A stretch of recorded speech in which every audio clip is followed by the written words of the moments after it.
Welcome to the Lit Show. I'm Britt. And I'm Janie, and we are lit. All right. Hey, Ashley. Hey, thanks for having me. Yes, this is Ashley, this remarkable woman whose life is a testament to the power of recovery and the grace of God. Ashley is the Director of Operations for the women's program, The Rose House, at CRCI, and her story is one of determination and unwavering commitment to not just striving, but thriving. So, Ashley, you have had quite the journey. Yes. Your story starts with addiction to prescription opiates, heroin, and methamphetamine. Yes. Can you take us back to the lowest point in your life before recovery and share what that moment was like? Yes. So I wanted to kind of start off with a visual. I'm sure you've both been in public bathrooms before, and so I want you to picture the worst public bathroom that you have ever been inside of. Mm-hmm. So think of all the questionable things that you're looking at, think of all the questionable smells that you're smelling, and just kind of sit in that for a moment, okay? So Jake, who is my now husband, and I, we were very dope sick. We were trying to find drugs, and we were able to get some, but it was just a small amount because we had a very limited amount of money left.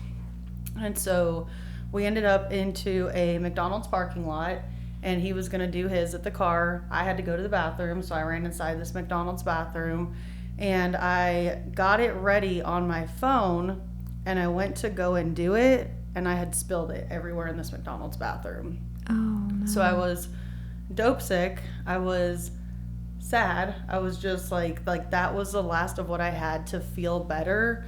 And I sat on this McDonald's bathroom floor watching my heroin dissolve in a puddle of most likely pee.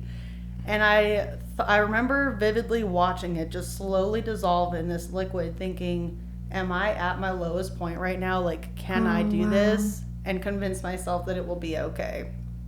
So I just started crying in this McDonald's bathroom, sitting on the floor, sobbing, just praying for something to happen, just praying for a divine intervention to happen. And I remember just being so pathetic, like I could not get myself back together after that. And the next day, I go back to the car, I had to admit that, no, I'm not feeling good. Like I spilled it, it's all gone. And that was the last of what we had. And so we went home. And the next day I found out that I was pregnant. Oh, wow. Yeah. That was your sign. What right a there. blessing. That was my sign, yes. So what led you to make that life-changing decision to seek recovery? So my family never really condemned substance abuse, and so I was around it pretty much my entire life, my entire childhood. So I did not want this tiny human that was growing inside of my body to have to go through all of that. I couldn't bear the thought of disappointing this person or putting them through that or having them experience these same, hurts, habits, and hang-ups that I experienced as a child. And so I just knew that I wasn't going to continue to perpetuate this vicious cycle of this generational curse that I had kind of found myself in. So I knew prior to my pregnancy that I did not want to have children. Like I was selfish, and I had convinced myself that I enjoyed living this lifestyle. And I just knew that if I were to become a mom, I'd have to give up what I had convinced myself was so fun. And so I didn't want children. I knew that I wouldn't be able to stop. I knew that I would be an awful mom. And so having this positive pregnancy test was just kind of a slap to the face, really, because it's not what I wanted. I did not want to be a mom. The thought of having to be a selfless person and giving up that lifestyle was not appealing to me, and I was so terrified of what I was going to do. I knew that I was worried that I would fail as a mother. I was worried that I wouldn't be able to give my child the childhood that they really deserved.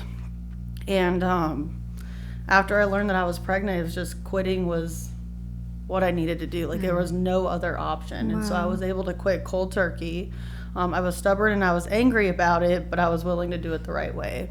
So I went to the doctors, and I remember just sobbing. And I'm like, listen, you got to just take care of this because I've been doing drugs, and I know that this baby's going to come out, unhealthy or deformed or anything like that. And I just remember vividly the doctor just laughing and saying, hang on, are you still using? No? Okay, your baby's going to be fine. Oh, and so from that point forward, I just haven't looked back. So I have a question. Yes. What about the baby's dad? So that's Jake. That's my now husband. Okay, so what, like, was it that easy for him, like, since he didn't have the baby, like, you know, in him to care for? Did he stop using all of a sudden too? He struggled for a little bit longer after I was able to stop. But we, you know, part of the generational curses, it's more than just the drug addiction. It's a split family, you know, a broken home. And so now where we're at, I'm so thankful that I decided to push through it and to still have that relationship with him. But for a while it was very difficult. It was kind of hard. He took a little bit more time than I did, but now he's there. Yeah. And I'm excited and proud for him. Yeah. Yeah, that's awesome. really good. Yeah. Okay. After your recovery, you decided to go back to school. What motivated that decision, and how did it align with your new life's purpose? So at this time, Jake and we were living with his parents in Martinsburg, West Virginia, and I was driving to Hagerstown, Maryland every day to work. But as the months went by at this job, I made very little money. I was making just more than minimum wage, and I knew that this was not going to be good. You know, I can't raise a child this way. So I kept thinking, I need more than this. My baby needs more than this. I have to break all these curses. I need to go back to school. And every day I drove past Hagerstown Community College, and every day something just kept telling me, just go back, just go back, just go back. So I started my FAFSA, and then I hit a roadblock because they were like, yeah, you can't have any funding because you have student loans that you are in default right now. So, you know, I got discouraged a little bit. I said, okay, maybe I should not go back to school. So I wipe my tears and I call them back, and they give me a very easy plan that I can do to get it back into good standing. You know, for a couple months, make a low payment. So every time I could make that payment, I would. I got myself back into good standing. Jake's parents, they're just these wonderful people. They're kind of watching me struggle. They're watching me get frustrated. They're watching me try to do the right thing and keep hitting roadblock after roadblock. So they make this suggestion of, okay, how about we help you go back to school? For me, I've always been independent. I moved out at a young age. I was done. I was ready. I wanted to work. I wanted to be gone. So to accept that help was something that I struggled with for a very long time because I don't ask for help. Right, yeah. But they did. They made it a possibility for me. So I enrolled into Hagerstown Community College. I graduated with my associate's degree in business administration with a 4.0, which was so exciting because I was pretty sure I had Swiss cheese brain from all the drug use. And so that to me became my new addiction. I wanted to do good because I saw the burden, not the burden of the cost, but I knew that it was costing a lot of money. And so I wanted to excel academically. So with the 4.0, I was able to get scholarships. I was able to get more grants, and I was kind of able to take the load off of Jake's parents.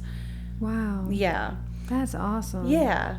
So as I kind of got closer to graduation, I wanted to go to UMGC. There was no other school. I knew I wanted to go to University of Maryland's global campus. It was a good school. I've talked to so many people who had gone to that school, and there's no other school I wanted to go to.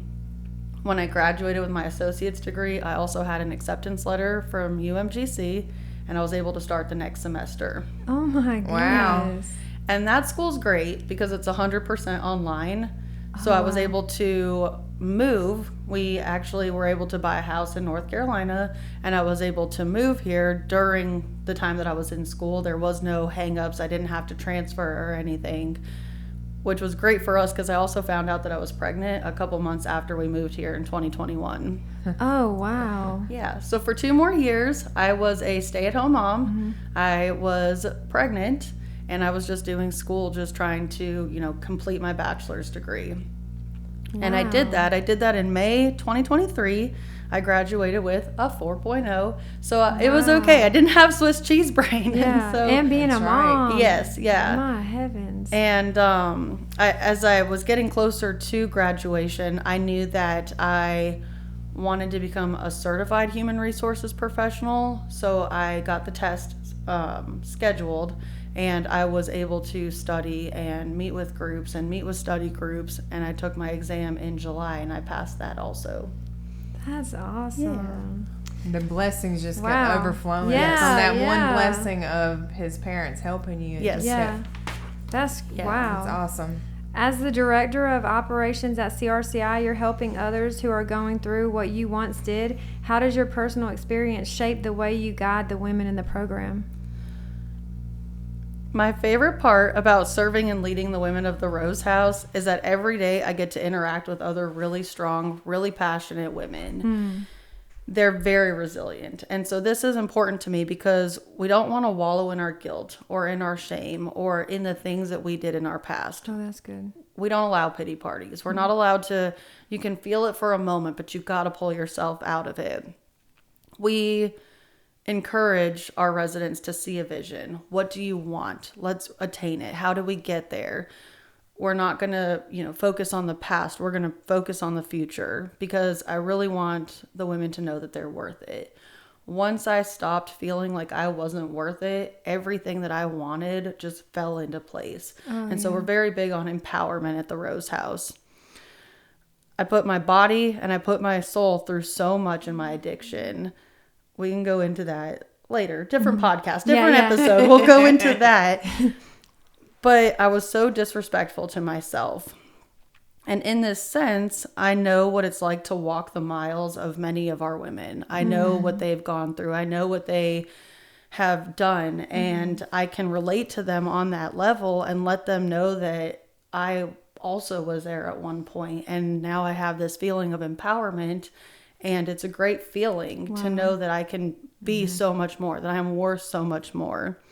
So as I navigate my daily interactions with them, I just love watching the transformation they make. They come in broken, they come in discouraged, they come in angry, upset, frustrated. And in the short amount of time, 6 months isn't long, but in that short amount of time, it's always so rewarding to watch them make such a transformation. Wow. It's probably more healing for you too, in a sense. Yes. It's like yeah. Sometimes I have to take my own advice. Yeah. And that's a great kind of advice. That's a part of it. Yeah. Good for you. How has your relationship with God played a role in both your recovery and your career success? I admittedly have a lot of church hurt, and I have been very stubborn because of it. So I spent a lot of time mad at God. Why? Why? Why do I have to go through this? Why are my prayers unanswered? Why am I not being listened to? And just angry. And this is embarrassing to say now in hindsight because of the moment in that bathroom begging through prayer, please take this away from me. I was hoping he would end it all. I didn't see a way out. I didn't see a light at the end of the tunnel. And then still, even after this divine intervention of a 2-line pregnancy test, right? I still was just like, I don't know. I don't think. How could it be? Because for so long in my childhood, my prayers went unanswered. It wasn't until early in 2023 that I started asking more questions and getting more curious again and saying, well, surely there's got to be something because I'm still here. I've been given second, third, fourth, fifth chances. There's got to be something. There's got to be more. And as I graduated from college and I'm looking for work, I felt so drawn to CRCI. I can't explain it, but everything in me was like, you have to get in that place. And Josh calls it persistence, but I call it the Holy Spirit because he was not going to let me take no for an answer. Once I started working at CRCI and I started getting the little God winks and the little, what I would consider to be tangible proof every single day, I said, okay, this is where I need to be. He was showing you. Exactly. And once I became more obedient, the things just kept falling in line where they're supposed to. The chips just keep falling. Josh had invited me to go to Beach Assembly of God, and I just haven't looked back since then. And never did I ever think that I would find, in a Pentecostal church. But here we are finding God and strengthening our relationship. And I can't see anything different for my life right now. Yeah. That's so good. That is so good. What advice would you give to someone who is struggling with addiction and unsure if they're able to recover? So I do not like the cliche answers, but recovery is possible for anyone who is willing to work it. You have to find a healthy blend of faith and science, and you have to find a group of community leaders who are going to help you find that blend. You can't do this alone. So find your purpose, find your support network, because it's so hard in the beginning of recovery to stay the course. You have to start networking. You have to start building a support team. And if you can just take it one day at a time, eventually you'll start losing track of the days that you're counting, and you'll just be happy and healthy and sober. Yeah. That's what I love about the Rose House so much, is though how you have like so many people in place that can talk to the girls, and like you have so many volunteers in place that can talk to them, and you know, they find their connection with different leaders and different people. Like I know that one of your girls were telling me about someone that you guys had from the that was a volunteer, and she just said that she connected with her so well, and that was like her reason to stay. And then like if you have a reason to stay, then you kind of start working it step by step. So it's very smart for you to have other women in there, you know, that can kind of help them and, you know, help them grow and feed them. And it's awesome watching it, you know. It's wild what just being kind will do for somebody. I mean, they may not be used to that. And so just that little bit of kindness. As somebody who went through addiction myself, one thing that I am consistently blown away by is the amount of community support we have. I'm from Tucson, and back home, it's just, there is no help. There is no community support. They just want to be done with it. The doctors don't want to help. The one time I was serious about getting recovery, and I had a doctor prescribe me 36 milligrams of Suboxone a day.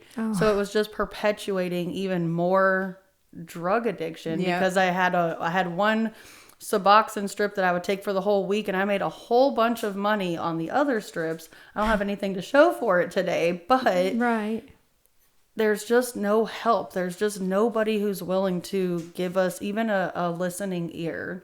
So to come to CRCI and to see church people and politicians and just so many different people who holistically support what we're doing, as somebody who has a drug problem, that's so rewarding to me to watch that people truly care about our lives and our future.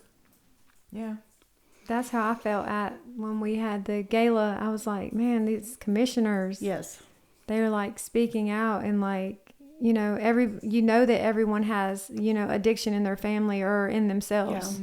So it's just awesome to see that. What is the core mission of the Rose House Recovery Center? So we are providing the spiritual and educational tools necessary to recover from the long-term illness of addiction and find a successful life. That's I good. like that. Wow. There you go, Josh. Good. That one was for you. Well, Ashley, I want to thank you so much for sharing your story with us. It's been an honor to have you on the show, and your message of redemption and faith is truly inspiration.